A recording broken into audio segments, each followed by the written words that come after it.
제목 따라합니다. 부활의 행복. 네, 그렇습니다. 예수님의 탄생부터 죽음 승천까지 기록된 증언은 마태복음, 마가복음, 누가복음, 요한복음, 사복음서에 기록되어 있습니다. 이 사복음서를 종합하면 89장이 됩니다. 그런데 이 중에 3분의 1이 되는 분량의 중요한 시점의 증언이 있습니다. 29장에 걸친 중요한 증언. 그게 예수님의 십자가에 있는 일주일 동안의 행진을 기록을 하고 있습니다. 33년 동안의 여정 중 일주일의 분량이 마태, 마가, 누가, 요한복음에 집중적으로 증언되어 있습니다. 왜 그럴까요?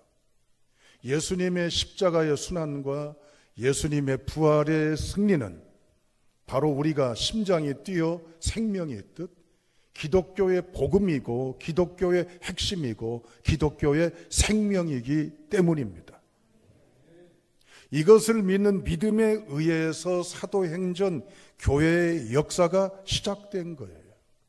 우리의 삶이 복음의 확신이 없이는 살아갈 수가 없습니다. 우리가 뭘 믿고 있는가? 믿고 있는 것이 분명히 이것이다라는 확신이 없이 막연하게 흐리멍텅하게 이제는 우왕좌왕한다면 우리의 신앙도 이와 같이 이제는 갈팡질팡할 수밖에 없는 안타까운 심령이라고 하는 사실입니다. 다시 강조하지만 기독교의 복음은 십자가와 부활인 것입니다. 부활에 대해서는 성경에 이곳저곳 400여 차례에 걸쳐서 증언하고 있습니다. 이는 예수님의 부활이 가상이 아니고 실제 있었던 실화이고 실증이라고 하는 사실입니다. 예수님의 부활에 대해서 어떻게 사람이 죽었다가 다시 살아날 수 있는가라는 실제적인 경험으로 볼 때는 불가해요. 살아났으면 좋겠다 싶기는 하지만 원해도 도무지 가능성은 제로입니다. 아무것도 가능성이 없어요. 그런데 예수님의 부활에 대한 이 증언에 대해서 거짓이다, 이건 맞지 않는다라는 논리로 예수님의 부활에 항변하는 4가지의 가설들이 있습니다. 그게 뭐냐? 첫째, 도적설입니다. 예수님이 십자가에 못 박혀 죽으셨어요. 그리고 장사를 지냈습니다. 그런데 보초병이 조는 사이에 예수님의 열성 제자들이 와서 예수님의 시신을 훔쳐간 다음에 예수님이 부활하셨다고 속였다는 거예요. 시체를 숨겨놓고 예수님이 부활한 것처럼 마치 거짓을 꾸몄다라고 하는 얘기입니다. 두 번째는 기절설입니다. 예수님이 죽으신 것이 아니라 기절했다가 다시 깨어나셨다라고 하는 거예요. 그러니까 이제는 기절했다가 혼절했다가 다시 깨어났다. 이건 죽었다 살아난 게 아니다 하는 얘기입니다. 세 번째는 이제는 가연설입니다. 무슨 말인 거니? 있지도 않는데 워낙 거기에 집중하다 보니 헛것을 보고 허상을 생각하면서 마치 그것이 일어난 것처럼 착각 속에 헛된 망상에 빠져 있는 것이다. 네 번째는 조작설이에요. 있지도 않는데 거짓으로 꾸며내놓고 있는 것처럼 그럴싸하게 여론을 호도했다라고 하는 것입니다. 여러분도 혹시 이 중에 4가지의 가설 가운데 어느 부분을 지지하고 있는 분들은 없으세요? 그러나 오늘 성경 이 부활 고린도전서 15장은 장장 1절부터 58절까지 한 장 통째로 강조하고 있는 것이 있습니다. 그게 뭡니까? 부활입니다. 그래서 고린도전서 13장을 사랑장이라고 하듯이 히브리서 11장을 믿음장이라고 하듯이 고린도전서 15장을 따라합니다. 부활장, 부활장이라고도 일명 별칭을 하게 됩니다. 바울 사도가 고린도 교회 편지를 보내면서 무려 한 장 전체를 가리켜서 장황하게 부활에 대한 이야기를 이렇게 길게 실증하는 이유가 뭘까요? 부활은 도적 맞은 것도, 부활은 다시 깨어난 기절도, 부활은 가짜로 꾸며낸 것도, 부활은 헛것을 실제로 착각한 것도 아니다라고 하는 거예요. 오늘 고린도전서 읽지는 않았지만 1절부터 11절까지 보면 부활에 대한 목격담의 증언이 생생하게 기록이 되어 있습니다. 예수님의 부활에 대해서는요, 여러분 성경 곳곳을 보게 되면 막달라 마리아와 다른 여자들, 두 번째 엠마오 도상의 두 제자들, 세 번째 11 제자를 포함한 여러 사람들, 네 번째 도마를 제외한 10 사도와 다른 사람들, 다섯 번째 도마와 다른 사도들, 여섯 번째 제자들, 일곱 번째 승천하기 전 감람산에서 사도들과 함께 있었던 것 등등 포함해서 그 외에도 최소 500명의 목격자가 있다는 얘기입니다. 그런데 놀라운 사실은 실제 부활 사건, 순환 사건이 있었던 시대에 살지 않았음에도 불구하고 한참 뒤에 살았던 사도 바울이 오늘 다 같이 본문 고린도전서 15장 9절 10절을 읽어보세요. 고린도전서 15장 9절 10절. 자, 읽습니다. 나는 사도 중에 가장 작은 자라. 나는 하나님의 교회를 박해하였으므로 사도라 칭함받기를 감당하지 못한 자니라. 그러나 내가 나된 것은 하나님의 은혜로 된 것이니 내게 주신 그의 은혜가 헛되지 아니하여 내가 모든 사도보다 더 많이 수고하였으나 내가 한 것이 아니요 오직 나와 함께 하신 하나님의 은혜로다. 아멘. 바울이 내가 이렇게 사도직을 감당하고 이렇게 선교사의 이 복음 전파에 감당하게 된 이유가 뭐냐? 예수를 만났다라고 하는 거예요. 어떤 예수? 사도 바울은 안티 기독교인입니다. 극렬 안티자입니다. 기독교에 대해서 반대 중에도 극반대자입니다. 심지어 그는 스데반 집사를 자기 손에 피 묻히면서까지 자기의 이 역량으로 스데반 집사를 사형당하게 하는 결정적인 역할을 한 유대교 입장에서는 애국지사죠. 그리고 기독교인들을 타도하고 박해하는 데 선봉에 섰던 주자입니다. 장차 유대교에 떠오르는 차기 지도자입니다. 그리고 그에게는 유대교에서도 신봉된 종교 지도자의 앞길이 창창한 미래의 지도자로 부각되어 있습니다. 그런데 그가 기독교를 핍박했던 그가 되려 기독교를 믿고 기독교를 따르며 예수 그리스도의 부활 증인이 된 이유가 뭘까요? 출세길 다 버렸어요. 꽃길을 걸을 수 있는 앞길에 대한 보장 다 포기했어요. 형제, 자매, 가족으로부터, 민족으로부터 버림을 당하는데도 기꺼이 순환을 당하는 일에 참여했어요. 왜 그랬을까요? 보장되어 있는 출세길을 버렸다니까요. 심지어 하나밖에 없는 목숨도 기꺼이 던졌다니까요. 왜 그랬어요? 다메섹에서 누구를 만났죠? 부활하신 예수 그리스도를 들었기만 했는데 이제 생생하게 눈으로 뭡니까? 목격했잖아요. 사울아 사울아 왜 네가 나를 핍박하느냐? 사도 바울이 무슨 약물 중독에 의해서 알코올에 의해서 이제는 정신이 몽롱한 상태에서 헛개비를 본 거예요. 그의 얼굴을 꼬집어 봐도 꿈인지 생신지 모르지만 그러나 이게 분명한 것은 예수 그리스도의 생생한 만남을 다메섹에 그가 가진 다음에 그는 인생을 완전히 뒤바꿔요. 이제는 핍박당하는 걸 자초해요.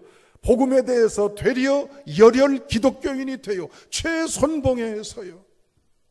출세길 다 버렸어요. 예수 복음을 위해 내어 던져요. 죽음이 기다리고 있어도 앞서 말씀드린 대로 기꺼이 한 목숨 던지는 일에 최선을 다하고 있어요. 무엇이 이렇게 바울을 바꿨을까요? 예수 그리스도의 부활 때문에 그렇습니다.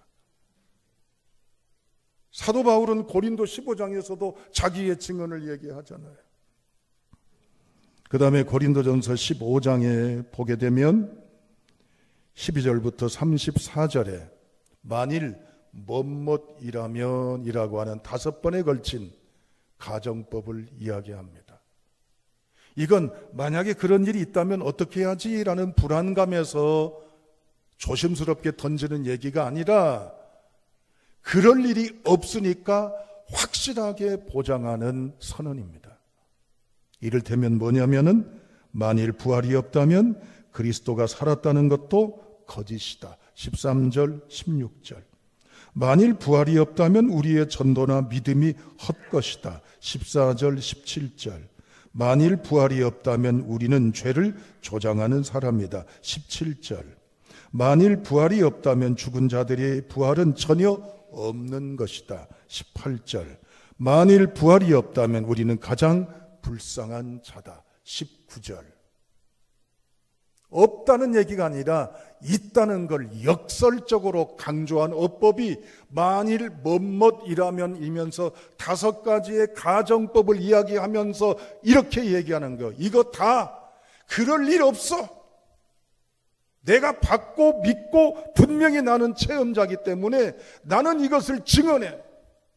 거짓도 아니고 꾸며낸 것도 아니고 속임도 아니고 이젠 잘못된 위장도 아닌 복음이라고 하는 선언을 하고 있는 것입니다. 할렐루야. 그러면서 이제 결론으로 접어드는 게 오늘 본문의 말씀 내용의 절인 것입니다. 그 증거가 있습니다. 다 같이 51절을 읽어보십시오. 가슴 뛰는 선언이 나옵니다. 51절을 읽습니다. 시작. 보라, 내가 너희에게 비밀을 말하노니 우리가 다 잠잘 것이 아니요 마지막 나팔에 순식간에 홀연히 다 변화되리니. 아멘. 51절이 뭘로 시작해요? 뭘로? 보라 그 말이에요. 여러분 보시오 그 말이에요. 이 보라는 말은 영어로 말하면 behold라고 되어 있습니다. 이건 무슨 말입니까? 이는 전쟁에서 이길 수 없는 전쟁을 이기고 믿어지지 않는 전쟁의 승리를 안고 개선하는 군인들이 환희에 차서 여러분 우리가 싸워서 승리했습니다라는 선언이고, 군인들의 입성하는 모습을 보고 불안하고 초조하고 긴장했던 국민들이 보고 야 보자 우리가 승리했다라고 외치는 단어예요. 여러분 할렐루야 하잖아요. 죽음을 우리가 어떻게 이겨요? 그런데 죽음을 이기신 예수 그리스도의 십자가의 이젠 순환을 통한 부활의 승리, 보라 내가 너희들의 죽음을 이겼노라. 교회 공동체가 외칩니다. 아멘. 주님의 승리를 우리가 찬양합니다. 다 같이 오늘 본문의 말씀 54, 55, 57절을 읽어보십시오. 가슴 뛰는 선언이 또 이어지고 있습니다. 54, 55, 57 읽습니다. 이 썩을 것이 썩지 아니함을 입고 이 죽을 것이 죽지 아니함을 입을 때에는 사망을 삼키고 이기리라고 기록된 말씀이 이루어지리라. 사망아 너의 승리가 어디 있느냐? 사망아 내가 쏘는 것이 어디 있느냐? 우리 주 예수 그리스도로 말미암아 우리에게 승리를 주시는 하나님께 감사하노니. 아멘. 읽으신 귀절에 눈에 탁 들어오면서 가슴 뛰게 만드는 것이 있어요. 54절 뭐예요? 이길이라고 기록된 말씀이 이루어지리라. 이길이라고. 55절 뭡니까?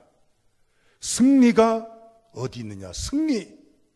54절 이김, 55절 승리, 57절 승리. 원문에 보면 이 승리라고 하는 말은 니코스라고 나와 있어요. 니코스라고 하는 이 단어의 원 단어가 니케아입니다. 어디서 많이 들어본 것 같지 않습니까? 니케아의 영어식 표현이 나이키입니다. 엄마 어디서 많이 들어봤죠? 나이키. 나이키는 뭐요? 승리, 그 말이에요. 예수님이 부활하시면서 사망을 이겼어요. 사망을 밟았어요. 사망을 때려 눕히고 파했어요. 사망의 승리예요. 그래서 우리는 이 사망을 이긴 부활 복음을 믿고 살기에 행복이 있다는 바울의 선언인 것입니다. 초대교회 문서 가운데 이런 문서가 발견됐습니다. 아마 예수님을 믿지 않는 이방인 불신자가 당시에 핍박시대, 환란시대, 죽고 고문당하고 수많은 처참한 박해시대의 그리스도인들을 보며 이렇게 피려간 소감의 편지입니다. 기독교인들은 정말 이상하다. 우리는 죽음을 두려워하는데 그들은 죽음을 두려워하지 않는다. 예수를 전하다 죽는 것을 자랑스럽게 생각한다. 장례를 치르면서도 감사하다고 한다.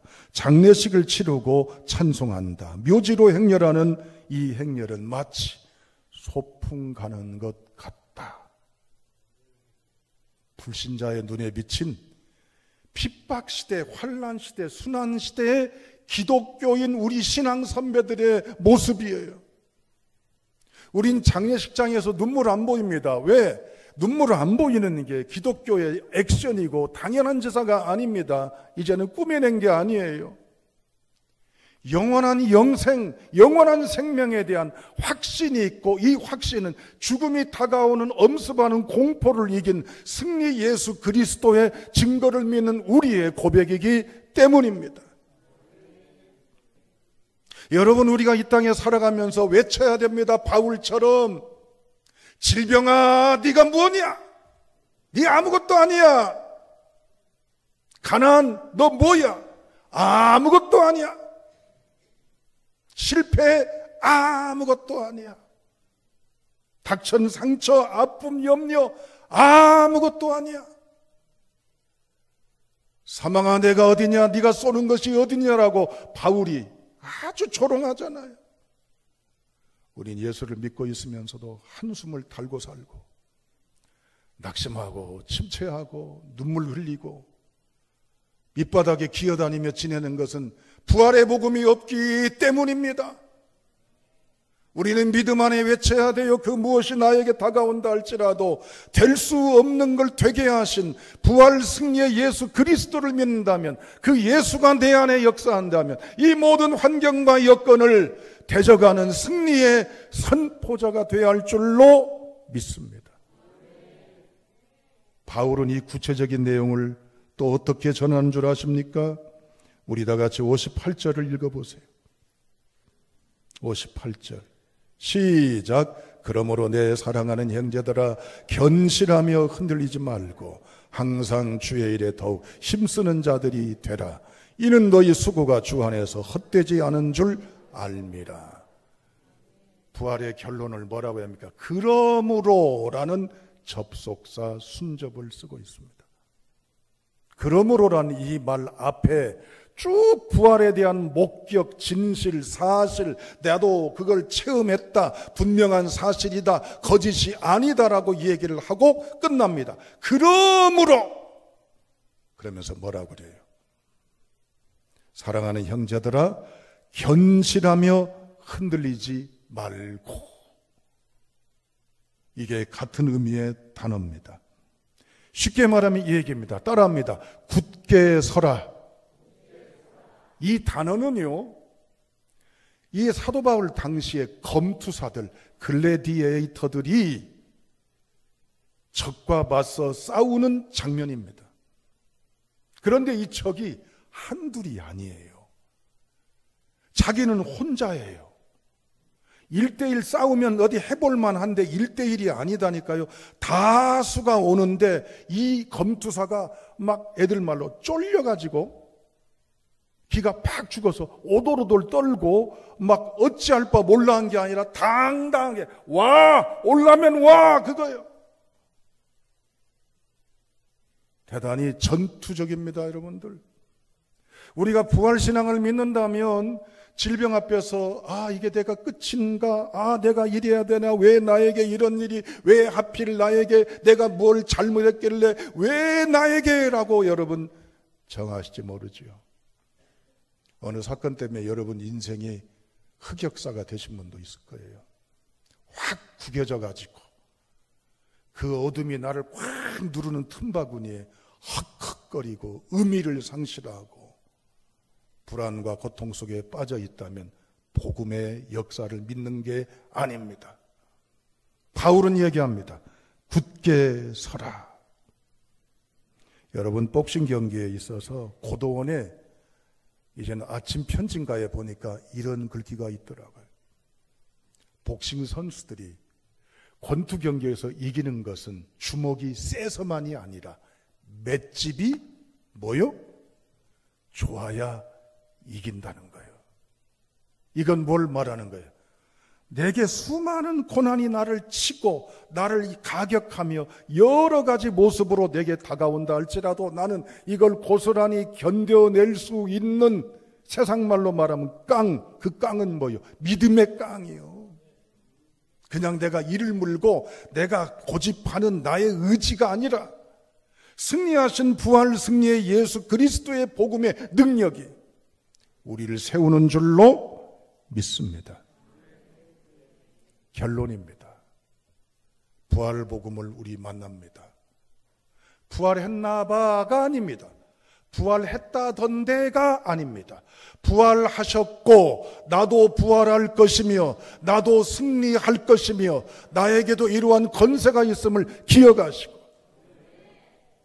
승리의 복음을 믿고 살아가는 우리들, 사망아 그 단어와 병마가 들어가야 되고 가난이 들어가야 되고 장애가 들어가야 되고 이별이 들어가야 되고 때로는 여러 가지 불행이 들어가는 단어가 들어가도 믿음 안에 행복한 부활의 복음은 이 복음 안에 현실을 딛고 일어서는 승리의 성도, 주 안에 있는 저와 여러분 될 수 있기를 주님의 이름으로 축원합니다.